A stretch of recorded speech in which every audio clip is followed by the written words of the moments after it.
오늘 하나님 말씀은 빌립보서 4장 4절부터 5절에 있는 말씀을 함께 보도록 하겠습니다. 제가 받들어 읽어드리겠습니다. 주 안에서 항상 기뻐하라. 내가 다시 말하노니 기뻐하라. 너희의 절제가 모든 사람들에게 알려지게 하라. 주께서 가까우시니라. 자, 오늘 이 말씀을 위해서 잠시 기도를 드리겠습니다. 하나님 아버지, 저희들을 구원해 주시고 자녀로 삼아 주시고 또 다시 오셔서 저희들을 데려가시겠다고 하신 그 약속을 허락하셔서 저희들이 힘들고 어려울 때도 그 산 소망을 붙잡고 견디고 이겨낼 수 있게 해주셔서 참으로 감사를 드립니다. 잠시 이 세상을 사는 동안 겪게 되는 다양한 문제와 어려움 앞에서 어떤 경우에도 낙심하거나 좌절하지 않도록 주님 저희들을 붙잡아 주시고 그 약속의 소망을 통해서 저희들이 다시 힘을 내고 용기를 내어서 주님의 종으로 일꾼으로 귀하게 쓰임 받을 수 있는 저희들의 생애가 되도록 역사해 주시옵소서. 아직까지도 이 세상에는 구원받지 못한 사람들이 참으로 많이 있습니다.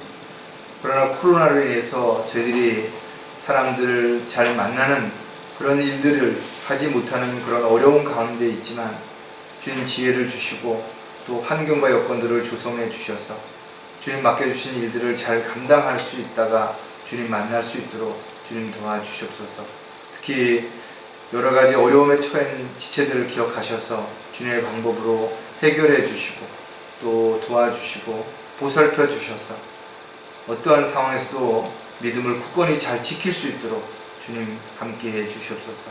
특히 저희들이 이 마지막 때에 무엇을 하며 어떻게 살아야 할지를 늘 정신을 차리고 깨어있는 가운데 한순간도 잊지 않도록 주님 도와주시고 또 저희들을 통해서 오직 주님께 영광을 돌려드릴 수 있는 부끄럽지 않은 삶을 살아갈 수 있도록 역사해 주시옵소서. 오늘도 모여주신 말씀을 잘 선포할 수 있도록 입술을 주관해 주시고 또 듣는 회중들 역시 같은 믿음 안에서 같은 소망 안에서 같은 말씀 안에서 위로와 힘을 얻을 뿐만 아니라 변화되고 도전을 받아서 또 더욱 주님 앞에 헌신하는 계기가 될 수 있도록 역사해 주시옵소서. 다시 오실 우리 주 예수 그리스도의 이름으로 기도드렸습니다. 사람들이 살면서 참 힘들다, 어렵다, 고통스럽다라고 표현할 때도 많지만 정말 기쁘고 즐겁고 고맙고 감사하다 이렇게 느낄 때도 많을 것입니다.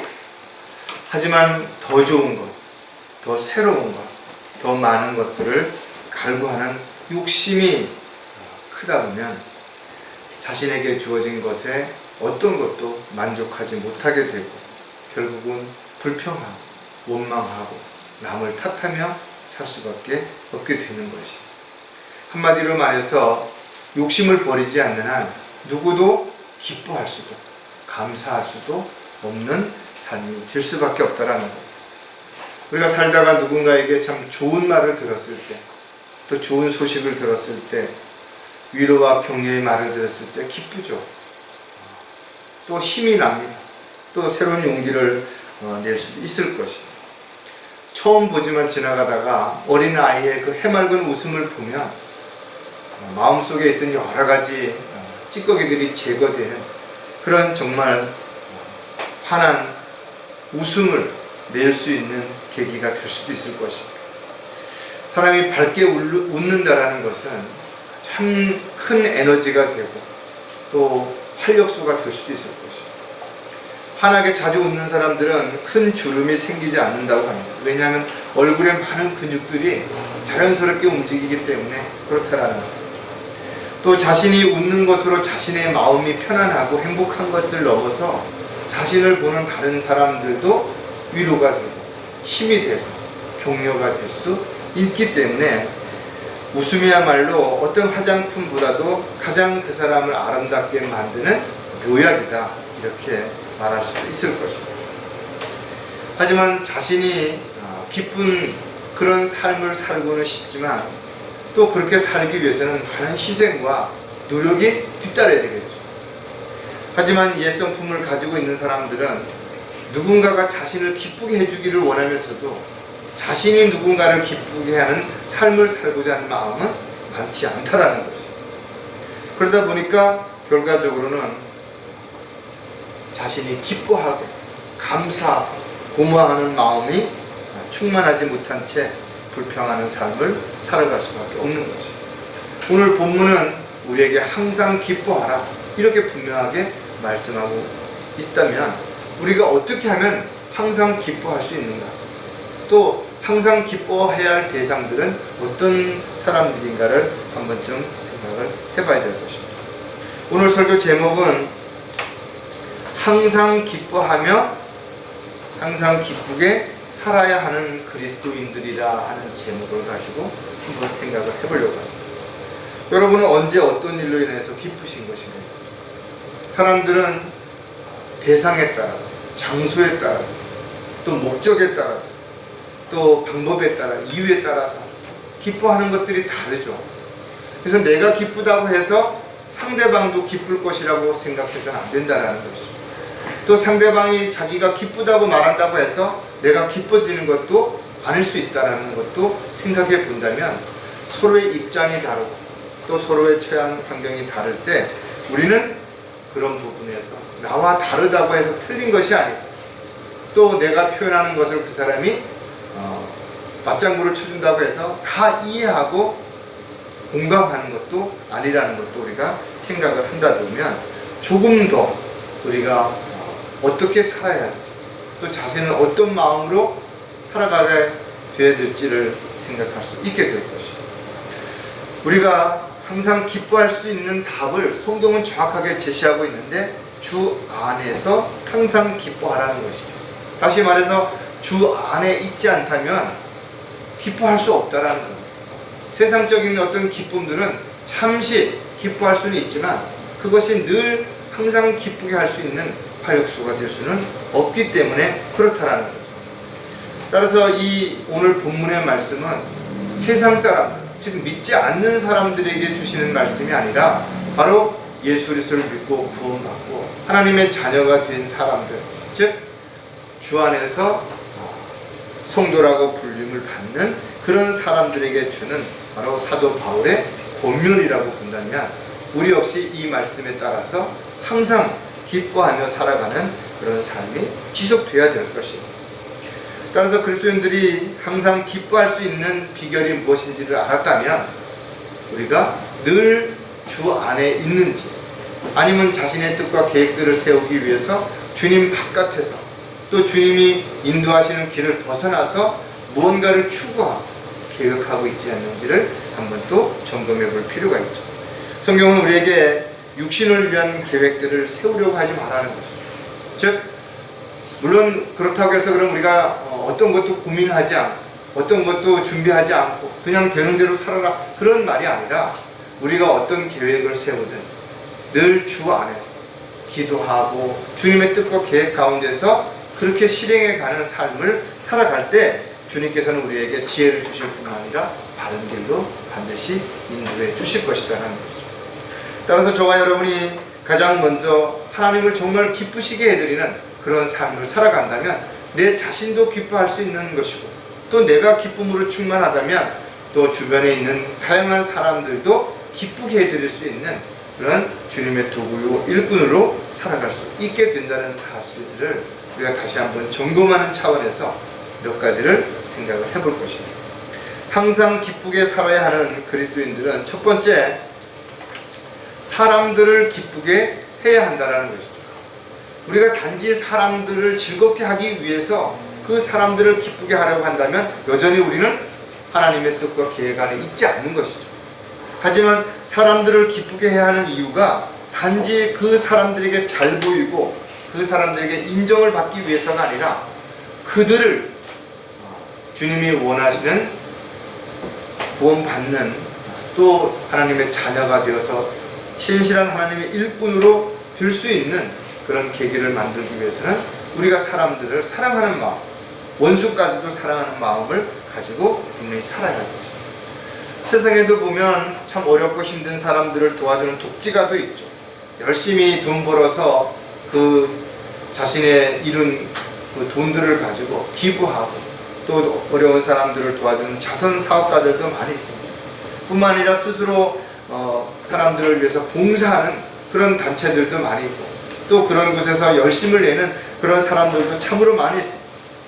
그런 사람들은 어렵고 힘든 사람들에게 위로와 용기를 줄 뿐만 아니라 필요한 것들을 공급해 주심으로 인해서 참 많은 사람들이 힘을 얻을 수 있죠. 새로운 출발을 할 수 있는 계기를 가질 수 있다는 겁니다. 또 어떤 사람들은 아주 웃기는 직업을 가지고 있는 사람들도 있고 또 웃음 치료사라고 해서 사람들을 웃기는 것을 전문으로 하는 사람들도 있죠. 그러나 그런 사람들이 가는 곳곳마다 사람들을 웃기고 즐겁게 한다 하더라도 그리스도인들이 사람을 즐겁게 하고 기쁘게 하는 것과는 분명히 다르다는 거죠. 그렇다면 그리스도인들은 어떻게 사람들을 기쁘게 할 수 있는 것인가 이거죠. 즉 영적인 일은 영적으로 구별되기 때문에 우리는 세상 사람들이 하는 물론 어렵고 힘든 사람들을 도와주고 보살펴주고 위로해주는 일도 해야 되겠지만 그것이 주가 아니라 그것은 구원받은 그리스도인이 아니라도 얼마든지 앞에서 봤던 사회에서도 그런 봉사하거나 이런 사람들을 통해서 이루어질 수 있지만 바로 저와 여러분이 해야 하는 가장 중요한 사람들을 기쁘게 하기 위한 일 중에 하나는 바로 그들이 지옥으로부터 구원받을 수 있는 기쁜 소식을 전하는 일이라는 것이죠. 이와 같은 사실을 우리가 알았다면 주님 오실 때까지 또 주님 부르실 때까지 우리는 이 일을 지속해야 되는 것이죠. 넓은 의미에서 보면 사람을 꼭 기쁘게 하는 것이 아니라 이것이 곧 하나님을 기쁘시게 하는 일이 되기 때문에 우리는 주님의 종으로서 일꾼으로서 사람들을 기쁘게 하는 일을 우리가 끊임없이 해야 되는 이 부분들을 반드시 기억을 해야 될 것입니다. 물론 그리스도인들은 세상에 있는 것들도 사랑하지 말아야 되는 것이고 또 이 세상에서 나그네처럼 순례자처럼 살아야 되는 것이 분명하지만 그러나 이 땅에서 우리가 해야 할 일이 있다라는 사실, 그것이 바로 사람들을 지옥의 형벌로부터 구원하여 하나님 앞으로 인도하는 그 일을 우리에게 맡기셨다라는 사실들을 반드시 기억하고 오늘 또 사람들을 기쁘게 하기 위해서 몇 가지를 또 살펴볼 것입니다. 사람들을 기쁘게 해야 하는 이유를 보면 도움을 필요로 하는 사람들이 있기 때문이라는 거예요. 우리가 늘 나는 힘들고 나는 어렵고 나는 다른 사람들보다 불행하다고 생각하는 그런 마음 때문에 주변에 있는 어려운 사람들을 돌아볼 겨를이 없는 그런 삶을 살아가는 사람들이 너무나 많습니다. 그러나 자신이 가진 것에 대한 감사와 또 자신이 할 수 있는 것에 대한 기쁨을 늘 누리는 사람들은 주변에 있는 어려운 사람들을 보게 되고 그런 사람들을 위해서 뭔가를 나눌 수 있고 위로와 격려를 할 수 있는 마음의 여유가 얼마든지 생길 수 있다는 거예요. 자신이 원하든 원치 않던 사람들은 질병에 걸릴 수도 있고 사고로 인해서 불행한 삶을 살아갈 수도 있다는 거죠. 또 일찍 부모를 다 여의고 소년 가장으로 살아갈 수도 있고 또 어떤 이유에서든지 간에 어려움을 겪는 그런 가정들도 얼마든지 있을 수 있다는 거죠. 특히 그리스도인들은 이웃 사람들에게 비난을 받거나 욕을 먹어서는 안 되죠. 그래서 더 친절하고 더 예의 바르고 또 관용을 베푸는 그런 삶이 반드시 지속되어야 될 것이에요. 왜냐하면 그들 역시 우리의 삶을 보고 있다는 것이에요. 우리가 말하는 것, 행동하는 것들을 다 보고 있기 때문에 우리가 하는 모습들이 그들로 하여금 하나님을 믿을 수도 있게 만들 수도 있지만 반대로 하나님을 대적하게 만드는 결과를 가져올 수도 있다는 거죠. 따라서 저와 여러분의 일상생활은 모든 사람들이 보고 있기 때문에 하나님을 영화롭게 할 수도 있고 하나님의 영광을 가릴 수도 있다는 사실을 잊어버리는 순간 우리는 주님의 종으로서 또 일꾼으로서 부끄러운 삶을 살아가는 결과를 가져오게 됩니다.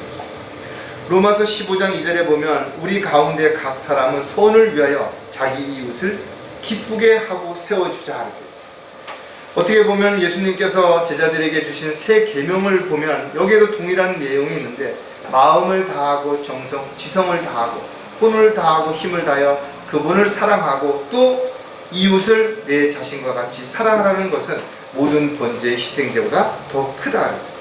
즉 세 계명을 두 가지로 함축해 보면 하나는 하나님을 사랑하는 것이고 또 하나는 이웃을 사랑하는 것이다 이거죠. 따라서 자신이 어떤 상황에 처했든 또 어떤 일을 하든 간에 자신의 이웃의 도움을 필요로 하는 사람들을 외면하거나 모른 척 하는 것이 아니라 그 사람들에게 내가 할 수 있는 것이 무엇이든 그들을 도와주고 그로 인해서 그들에게 복음을 전할 수 있는 기회를 만드는 것. 이것이 바로 사람들을 기쁘게 하는 가장 중요한 일 가운데 하나가 될 수 있겠죠. 사람들을 기쁘게 하는 또 다른 이유가 무엇인가 하면 화목한 관계를 만들어야 하기 때문입니다. 어떤 사람들은 어떤 모임에 가는 것만으로도 분위기를 아주 업되게 만들고 화합을 이루고 또 좋은 관계를 이뤄가는 사람이 있는가 하면 어떤 사람이 한 사람 오기만 하면 그 조직이 깨어지고 분열이 일어나고 서로 이간질하고 다투고 이런 일들이 얼마든지 일어날 수 있다는 거예요. 우리가 물론 직장을 다니는 것도 열심히 돈을 버는 것도 궁극적으로는 가족들을 사랑하며 또 그 가족들과 함께 화목하게 지내기 위해서 하는 결과가 될 수도 있죠. 물론 그리스도인들은 하나님이 주신 모든 것들을 하나님을 기쁘시게 해드리는 하나님의 도구로서 쓰임받는 그런 삶을 위해서 우리가 살아가겠지만 따라서 우리에게 주신 것들이 무엇이든 간에 그것은 주님 앞에 감사해야 될 뿐만 아니라 주신 것들을 효율적으로 잘 활용하고 효과적으로 그 가진 것들을 활용하기 위해서는 늘 절제하고 또 주님의 은혜에 감사할 수 있는 마음이 있어야 된다는 거예요. 하지만 좋은 관계가 늘 이루어지는 건 아니죠. 사소한 오해로 인해서 또 사소한 어떤 잘못으로 인해서 실수로 인해서 얼마든지 서로 간의 신뢰가 깨어지고 또 문제가 일어날 수 있다는 거예요. 특히 가족이라 하더라도 서로를 더 이해하고 더 감싸줘야 하는데 때로는 더 많이 나를 이해해주지 않는다고 불평하고 또 더 사랑하지 않는다고 불평하는 그런 것들로 인해서 사소한 감정의 골이 깊어지고 또 그런 것들이 오히려 실망하고 또 서운한 마음으로 인해서 더 관계가 악화되는 경우도 얼마든지 있다는 거예요. 디모데전서 5장 8절에 보면 만일 누군가가 자기 친족 특히 자기 가족을 돌보지 않는다면 그는 믿음을 부인한 자여 불신자보다 더 나쁜 자니라. 오늘날 많은 사람들이 교회를 다니는데 가족들 중에는 신앙이 다를 수도 있죠. 또 입장과 생각과 형편이 다르다 보니까 서로 의견이 안 맞을 수도 있습니다. 근데 세상적인 사람들도 그런 일이 있을 때 그냥 술 한잔 먹고 풀기도 하고 선물 하나 주고 이해도 하고 넘어가는데 오히려 신앙생활을 하는 사람들, 이웃을 원수조차도 사랑해야 된다고 생각했던 많은 사람들이 이런 것이 더 골이 깊어져서 외면하고 서로의 관계가 멀어진 그런 사람들도 얼마든지 있기 때문에 그런 것입니다. 가정은 최대의 안식처가 돼야죠.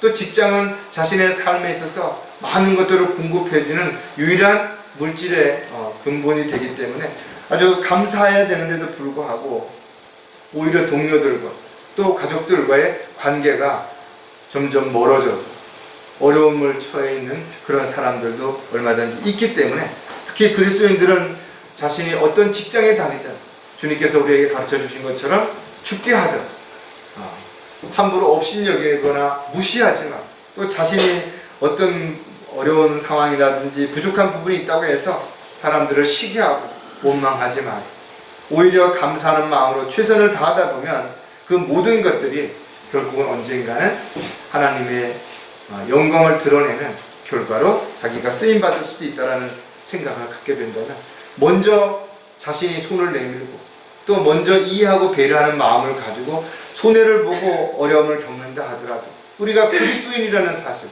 하나님의 사랑을 받은 자라는 사실을 기억한다면 우리가 먼저 다가갈 수 있는 그런 저희들이 되어서 바로 화목한 관계를 만들 때 이것이 바로 사람들을 사랑하는 어떤 관계가 하나님의 영광을 드러낼 수 있는 또 하나님의 일을 할 수 있는 기회를 만들어줄 수 있기 때문이라는 것이죠. 사람들을 기쁘게 해야 하는 또 다른 이유가 무엇인가 하면 혼에 대한 연민을 가져야 하기 때문이라는 거예요. 어떤 것 도움을 주는 것도 중요하고 화목한 관계를 만들어가는 건 중요하죠. 그러나 그것으로 끝난다고 한다면 결과적으로는 그 사람들이 또다시 지옥에 갈 수밖에 없는 것은 변함이 없다는 것입니다. 따라서 저와 여러분은 세상에 잘난 사람들도 많고 부와 명예와 권력을 가지고 있는 사람들 많이 있죠. 우리보다 훨씬 좋은 조건에서 많은 걸 누리고 자신이 잘났다고 착각하며 살아가는 사람들이 너무나 많지만, 그러나 그들이 구원받지 못했다면 우리가 영적인 안목으로 볼 때 그들은 죄인일 뿐입니다. 주님이 그러셨던 것처럼 그들은 죽은 사람인 것처럼 보일 수밖에 없다라는 거예요. 그들은 지옥을 향해 달려가는 참으로 불쌍한 사람들이라면 그들에 대해서 혼의 연민을 가질 수밖에 없는 것이죠.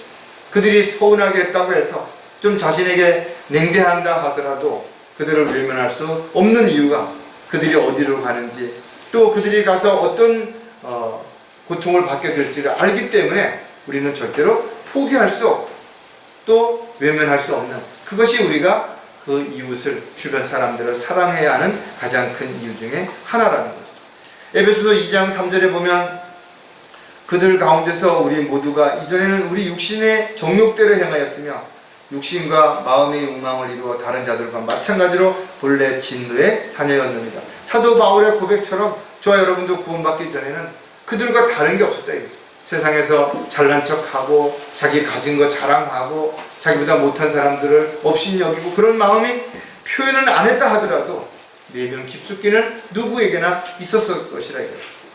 따라서 우리와 다르다고 해서 그들을 지금 무시하고 업신여기고 또 그들이 우리에게 잘 안 해준다고 해서 서운하게 한다고 해서 포기할 것이 아니라 혼에 대한 연민을 가지고 있다면 지속적으로 기회를 얻을 수 있도록 그들에게 다가가야 되는 것이고, 또 그들을 사랑하는 마음을 정말 가지고 한 발자씩 앞으로 나아갈 수 있는 그런 삶이 되어야 되는 것이죠.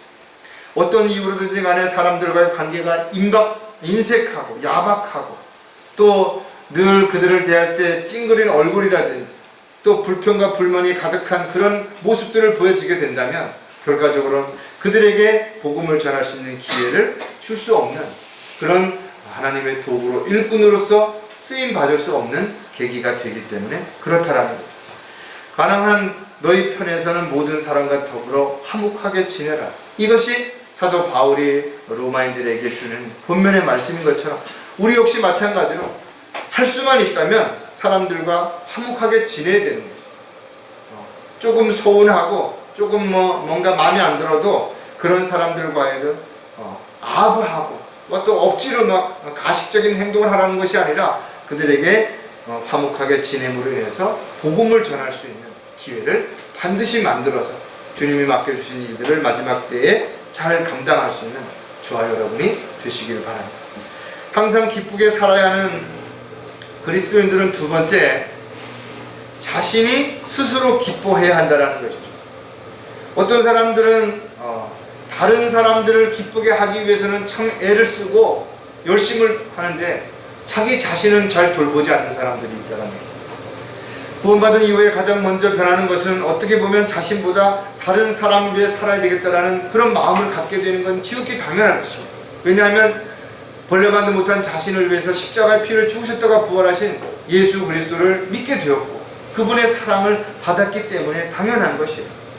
또 자신은 지옥으로부터 구원받았다는 사실을 알았을 때 지옥을 향해 달려가는 사람들을 보면 당연히 그들이 불쌍해 보이고 그들에게 어떻게 하든지 복음을 전해야 되겠다라는 마음을 가질 수밖에 없는 것이 당연하다 이거죠.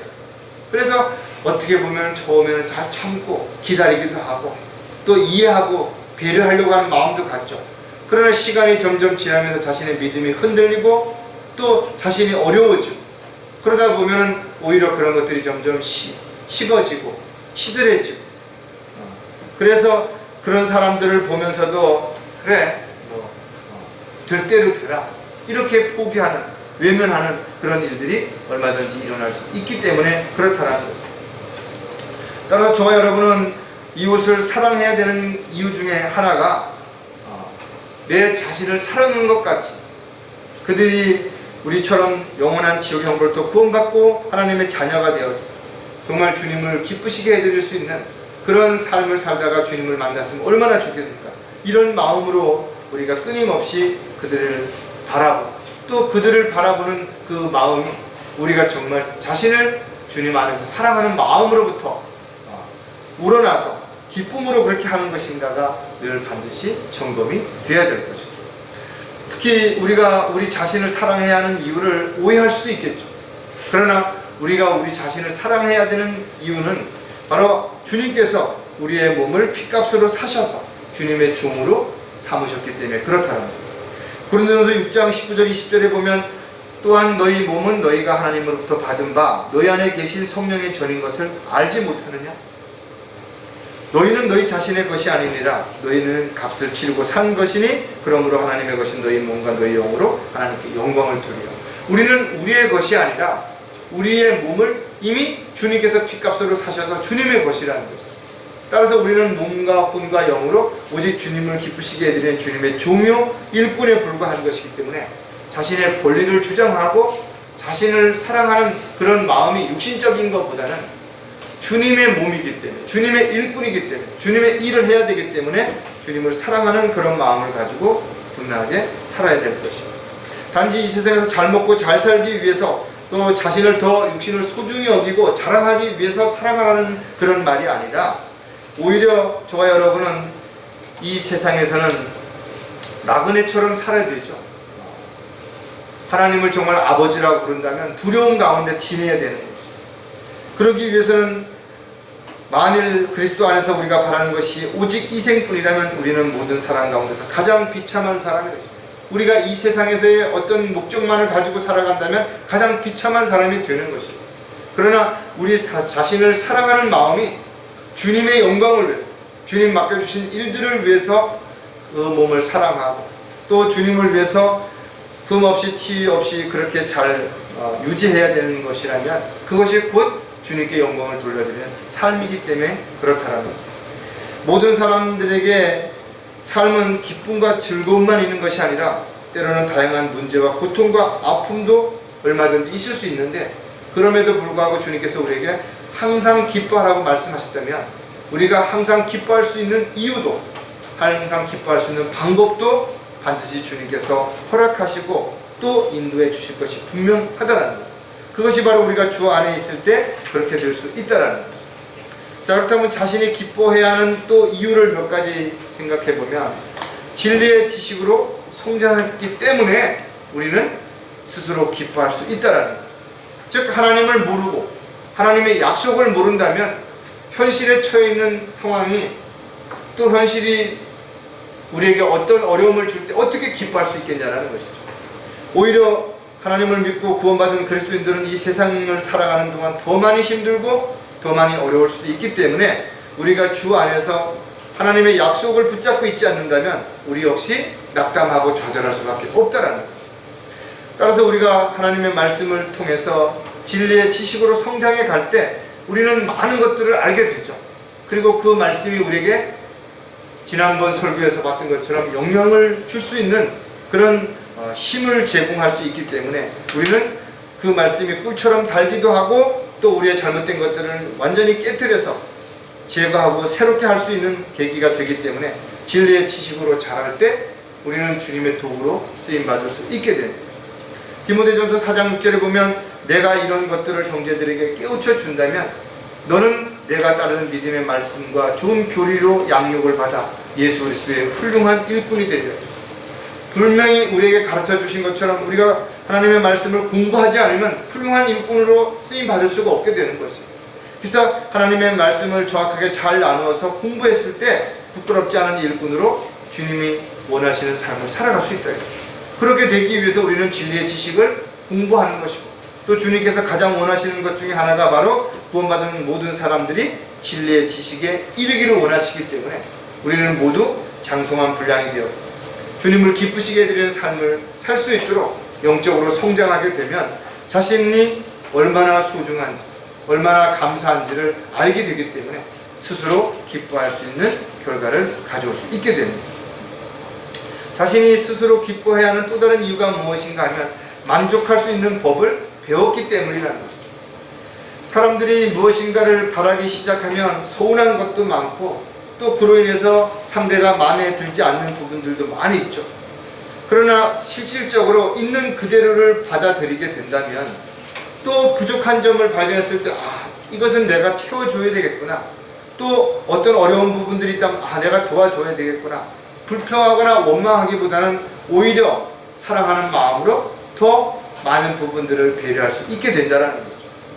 어떤 사람들은 병든 아내를, 또 남편을 위해서, 또 어떤 사람들은 부모를, 자식을 위해서 그렇게 자신의 많은 삶을 포기하며 살아가는 많은 사람들도 있다 이거죠. 어떻게 보면 인간적으로 그들의 삶을 겉으로 드러내는 것만 보면 불행해 보이고 참 안 됐다고 생각이 들 수도 있지만, 그러나 그들이 사랑하는 사람들을 위해서 자신을 희생하는 그 자체가 기쁘고 또 감사하는 마음으로 하고 있다면, 오히려 그들이 많은 것을 가지고 불평하는 사람들보다 오히려 더 행복할 수도 있고 더 감사하는 마음으로 살아갈 수도 있기 때문에 그렇다는 거예요. 삶의 모든 문제가 바로 마음에서 비롯되는 것이기 때문에 자신의 마음을 지키는 게 가장 어렵죠. 그래서 사람이 만족할 수 있는가 그렇지 못한가에 대한 근거는 바로 그 사람 마음이 감사하는가 아니면 불평하는가에 의해서 분명하게 나누어질 수 있다는 거예요. 사도 바울은 디모데전서 6장 8절에서 우리에게 먹을 것과 입을 것이 있으면 이것들로 만족할 것이니라. 사실 요즘은 사람들이 너무나 많은 것을 가지고 있어서 오히려 그것 때문에 또 불평하는 사람들도 있죠. 또 너무나 사람들이 가지고 있는 것을 누리는 것에 대한 부분들을 보면서 자신이 그렇게 살지 못하는 것 때문에 불평하는 사람들도 많이 있다라는 거예요. 그러나 사실 정작 살펴보면 우리가 감사해야 하는 일은 정말 일상에서 평범한 일들, 늘 우리가 할 수 있는 먹고 자고 뭐 걸을 수 있고 숨 쉬고 이러는 것들이지만, 결과적으로 이것을 할 수 없는 사람들도 얼마든지 있다라는 거죠. 따라서 저와 여러분들이 특별한 것이 아니라도 아주 작은 것들, 사소로운 것들을 보면서도 감사할 수만 있다면 얼마든지 만족할 수 있기 때문에, 사도 바울은 어려운 상황에 처했어도 또 풍족한 가운데서도 스스로 만족하는 법을 배웠기 때문에 그는 어떤 상황에서도 낙담하지 않고 달려갈 길을 마칠 수 있었던 것처럼, 저와 여러분도 영적으로 성장하게 되고 또 자신을 부인하고 십자가를 지는 것들을 하나씩 배워가게 되면 결과적으로 우리도 스스로 만족하는 법을 배우게 되고, 스스로 만족하는 법을 배우게 된 사람은 모든 일에 있어서 자신에게 주어진 삶에 대해서도 감사하고 기뻐하고, 또 자신이 뭔가 할 수 있는 일에 대해서도 기뻐할 수 있는 삶을 얼마든지 살아갈 수 있게 되겠죠.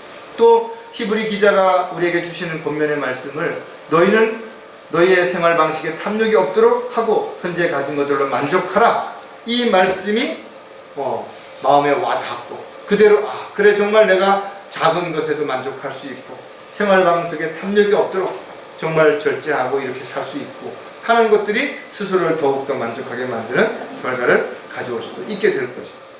따라서 저와 여러분이 어떤 상황에 처한다 하더라도 항상 우리가 기억해야 되는 부분들은, 스스로 자신이 만족하지 못한다면 결과적으로는 불평하게 되는 것이고, 불평하는 삶은 자신을 기쁘게 하기보다는 오히려 자신을 고통스럽고 힘들게 만드는 결과를 가져올 수 있기 때문에, 삶의 문제가 스스로 내 마음에서 비롯되어서 겉으로 불평으로 표출되지 않고 늘 감사하는 마음으로 충만한 삶이 지속되어야 될 것입니다.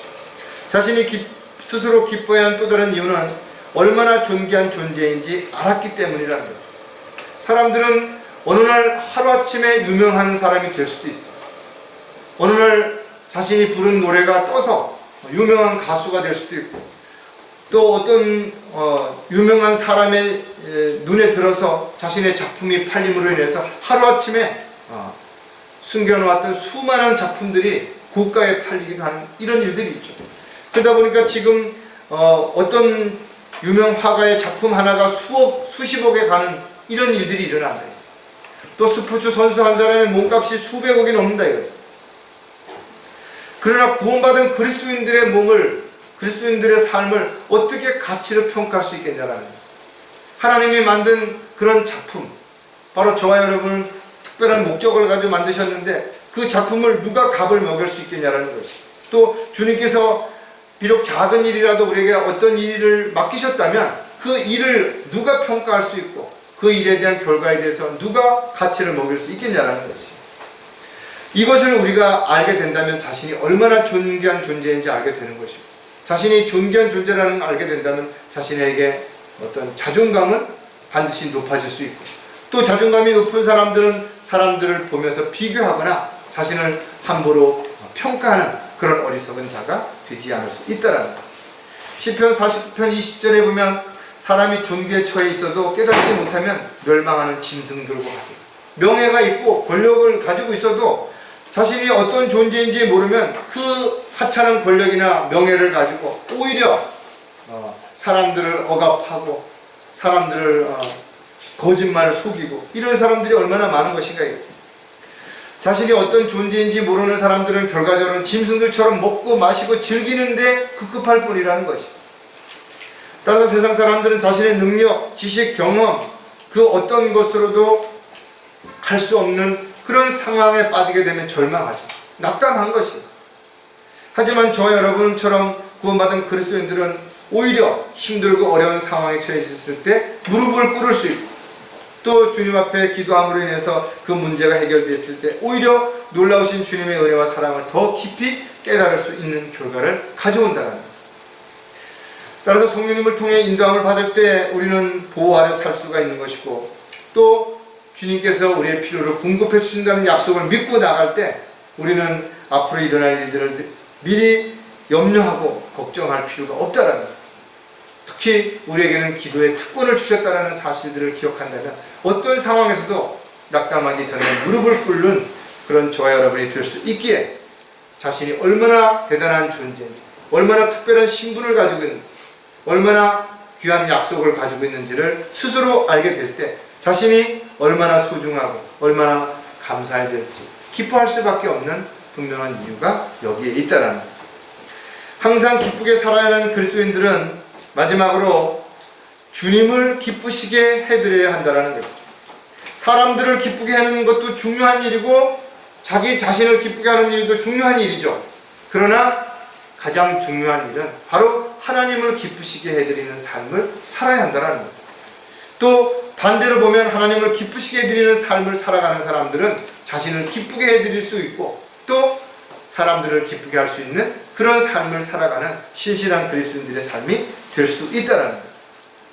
세상에는 자신을 위해 모든 것을 아끼지 않는 사람들도 있고, 주변 사람들을 위해서 자신이 가진 모든 것들을 아낌없이 내어놓는 그런 사람들도 있죠.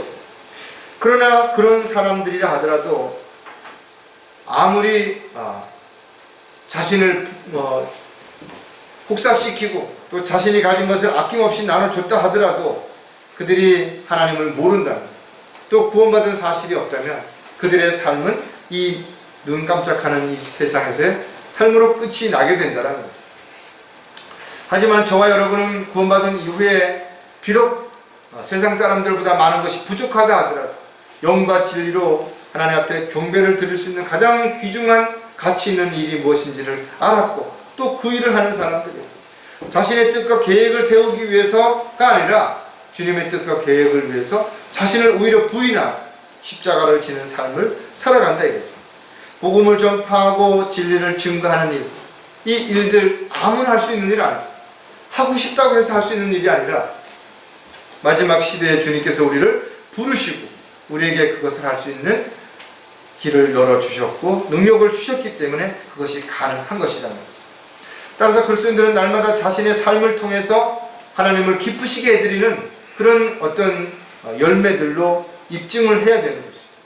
군사로 복무하는 자는 아무도 자신의 생활에 얽매이지 아니하나니 이는 자기를 군사로 뽑은 자를 기쁘게 하려 합니다.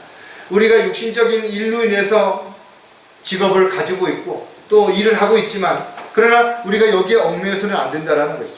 세상 인기에 사람들의 이목에 얽매여서 하고 싶어도 또 할 수 없는 일도 해야 되는 그런 어리석은 자가 돼서는 안 된다는 것이죠.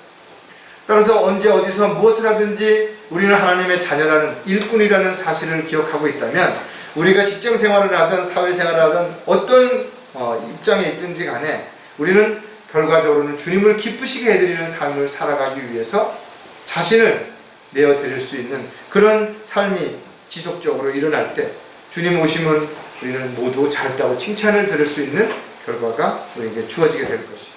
자, 주님을 기쁘시게 해드려야 하는 이유는 너무나 많지만 그 중에서 몇 가지를 생각해 보면 항상 주님을 따르는 자들이기 때문이랍니다. 구원받은 그리스도인들은 하나님의 자녀인과 동시에 주님을 따르는 종요 일꾼인 것이 분명한 것입니다. 따라서 언제 어디서든지 주님만을 바라보아야 되고 주님의 인도하심에 순종하고 따라야 되는 것이. 하지만 주님을 따르는 삶은 결코 쉽지 않죠. 왜냐하면 그 길은 평탄하지 않기 때문에 그렇습니다. 그 길을 많은 사람들이 가지 않기 때문에 그렇습니다. 또 그 길을 가는 동안 스스로가 져야 할 십자가가 있기 때문에 그 십자가의 고통의 무게, 어려움을 감수해야 되기 때문에 많은 사람들이 알면서도 포기한다라는 거죠. 그래서 구원받은 사람들도 많지 않지만 그 중에서 또 세상으로 돌아간 사람들이 너무나 많기 때문에 정작 주님을 따르며 주님의 도구로 일꾼으로 쓰임받는 사람들은 아주 소수라는 것이죠. 에베소 5장 1절에 보면 그러므로 너희는 사랑받는 자녀들로서 하나님을 따르는 자가 되라. 우리가 정말 하나님의 사랑을 받는 자녀들이라면 그 자녀로서 자녀답게 살아야죠. 그 자녀답게 사는 것 중에 가장 중요한 부분이 하나님을 따르는 삶을 살아가는 것이, 내가 원하는 길, 내가 하고 싶은 일을 하는 것이 아니라 주님께서 원하시는 길, 주님께서 원하시는 일들을 하는 주님의 종으로서의 삶을 살아가는 것이. 하지만 주님을 사랑한다고 말하면서도 또 사랑을 받았다고 말하면서도 여전히 주님을 따르지 않고 자기가 원하는 길을 가고 있는 사람들이 있다면 여전히 그들은 하나님의 자녀로서 부끄러운 삶을 살아가는 것이. 너희는 주 너희 하나님을 따르며 그분을 두려워하고 그분의 명령들을 지키며 그분의 음성에 순종하고 또 너희는 그분을 섬기며 그분에 밀착할지니라 했죠. 이것이 주님을 따르는 사람들이 해야 할 가장 중요한 일들이라는 거죠. 또 주님을 따른다는 것은 성령님께서 이끌어 주시는 대로 살아가는 것입니다. 그래서 성령님께서 자신을 어떻게 이끌든 그 성령님을 따라가는 삶이 바로 주님을 따르는 길이기 때문에 자신을 부인하고 철저하게 순종하지 않는다면 이 길을 누구도 갈 수 없다라는 거예요. 사도 바울의 고백처럼 달려갈 길을 마치는 순간까지 어떠한 경우에도 우리가 이탈하거나 주저앉거나 포기하는 일이 없이 오직 주님과 함께 동행하면서 주님을 따르는 삶을 살아갈 때 주님을 기쁘시게 해드릴 수 있는 그런 저와 여러분이 될 수 있게 되는 것이죠. 주님을 기쁘시게 해드리는 또 다른 이유는 모든 것을 주님께로부터 받았기 때문이라는 거죠. 하나님께서 피로 값을 치르고 사셔서 오히려 우리에게 자유함을 주신 것이. 그래서 하나님께서는 우리를 억지로 마지 못해서 하는 것을 원치 않으신다라는 거죠. 억압하지 않으시는 것이. 막 강요하지 않으신다라는 것이죠. 그래서 모든 일을 감사함으로 기쁨으로 자원해서 해야 하는 것이기 때문에 우리의 마음과 생각과 계획을 다 아시는 하나님 앞에 우리는 어떤 것도 거짓말할 수 없고 속일 수 없다라는 거죠. 왜? 그러한 것들이 하나님을 우롱하는 결과를 가져오기 때문입니다. 또 하나님 보시기에 가증스러운 행동이 되기 때문에 그렇다라는 거죠. 따라서 우리는 주님께로 모든 것들을 받았기 때문에 받은 것에 대한 감사함으로 아낌없이 주님 앞에 자원해서 드릴 때 주님을 기쁘시게 해드릴 수 있게 되는 것입니다. 고린도전서 4장 7절에 보면 누가 너를 구별시켰느냐? 내가 가지고 있는 것 중에 받지 않은 것이 무엇이냐? 이제 내가 받았다면 어찌하여 받지 않은 것처럼 자랑하느냐? 많은 걸 가져도 자랑할 게 없고 내가 많은 것을 갖지 않았다고 해도 기죽을 필요 없다라는 것이죠. 왜냐하면 주님께서 우리를 돌보시고 보호하시고 필요한 것들을 공급해 주시겠다고 약속하셨기 때문에 그런 것입니다. 따라서 내가 무엇을 가지고 있든 무엇을 할 수 있든 어떤 능력이 있든 이 모든 것은 결과적으로는 주님께서 주신 것이라. 내가 노력을 했든 내가 열정적으로 뭔가를 이루었든 간에 이 또한 주님이 허락하셨기 때문에 그것이 가능하다는 거죠. 따라서 물질뿐만 아니라 시간을 드리고 우리의 몸을 드리는 모든 것들이 자원해서 기쁨으로 드려질 때 주님을 기쁘시게 해드리는 것이라는 것을 안다면 어떤 이유 마지못해서 억지로 드리는 그런 삶은 결코 주님 앞에 헌신된 삶이 될 수 없다는 것이죠. 따라서 경배를 드릴 때도 자신을 산 제사로 온전하게 드려야 되는 것이고 찬양을 드릴 때도 아름다운 입술의 열매로 간증으로 주님께 그 영광의 찬양을 돌려드릴 수 있어야 된다는 것이죠. 또 한 가지 주님을 기쁘시게 해드려야 하는 이유가 있다면 그것은 주님의 뜻과 계획을 실행해야 하기 때문이라는 거죠. 저와 여러분을 부르신 분명한 목적이 있으신 것이 이 마지막 때에 또 바른 진리를 알게 하신 것도 또 저와 여러분이 세상 사람들처럼 육신의 어떤 열정이 아니라 지식을 따라 된 그런 열정을 가지고 주님을 섬기려고 하는 그 마음을 주신 것도 모두 분명한 목적이 있으시고, 그 목적에 따라 우리는 주님의 계획에 합당한, 또 주님의 뜻에 합당한 삶을 그렇게 살아가는 저와 여러분이 되어야 될 것입니다. 아무리 자신의 눈에는 옳은 것 같다 하더라도 그것이 하나님 눈에 보시기에 옳지 않은 길이라면 우리는 즉시 그 길을 돌이켜야 될 것이고, 또 그 길로 지금 접어들었다면 즉시 포기해야 된다는 것입니다. 자신이 하는 모든 일이 아무리 성공하고 또 잘 이루어진다 하더라도 그것이 주님의 뜻이 아니라는 것을 알았다면 그것을 포기할 수 있는 것이 바로 주님의 종으로서 해야 하는 가장 확실한 자세라는 것도 우리가 분명하게 기억을 해야 될 것입니다. 많은 사람들이 성령님의 능력 가운데 하는 것이 아니라 자기가 정해놓고 자기의 열성을 가지고 자기의 고집으로 그것을 지속하는 그런 일들이 있다. 이것을 종교생활이라고 말하는 것입니다. 따라서 주님의 뜻을 행하기 위해서 우리는 가장 먼저 해야 되는 것이 주님의 뜻이 무엇인지 알아야 되는 것이고, 그 뜻을 알았다면 반드시 거기에 순종해야 된다는 것입니다. 에베소서 6장 6절에 사람을 기쁘게 하는 자처럼 눈가림을 하지 말고 그리스도의 종으로서 마음으로부터 하나님의 뜻을 행하라는 거죠. 즉 우리의 마음을 감찰하시는 하나님 앞에 어떠한 경우에도 거짓되고 또 가식적인 그런 행동이 이루어져서는 안 될 것이라는 것입니다. 무엇이든 얼마나 많이 하였든 열심히 하였든 그것보다 더 중요한 것은 정말 내가 믿음으로 한 것인가, 또 주님의 뜻과 계획을 알고 나서 거기에 순종하는 마음으로 한 것인가가 훨씬 더 중요하다는 것입니다.